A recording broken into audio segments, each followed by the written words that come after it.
Qara. Gaplarim og'ir bo'lishi mumkin, lekin haqiqat. Agar sen erkak bo'lsang, 30-35 yoshgacha millioner bo'lmasang, pul ishlamagan bo'lmasang, sen o'zingning hayotingni yutqazing. O'zingniki qo'shib, farzandingni ham yutqazing. Nima uchun?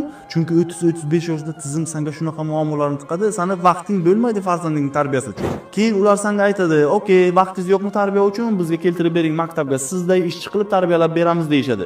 Menga bunaqa kerak emas. Men shu uchun millioner bo'lganman. Men farzandimni o'zim katta qilishim kerak. Chunki uni hayoti menga kerak, kelajagi menga kerak. U kelajakda men bilan yashaydi.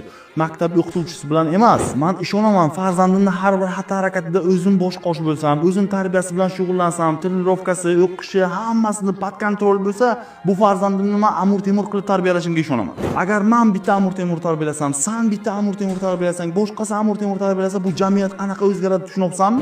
Qo'y o'zi katta bo'ladi deyishing mumkin. Mana bu bilan, mana bu matoq bilan katta bo'ladi, xezalak bo'ladi, dalboyoq bo'ladi. Keyin nima bo'ladi? Keyin aytasan, "Nima uchun menga o'xshamading?" deysan.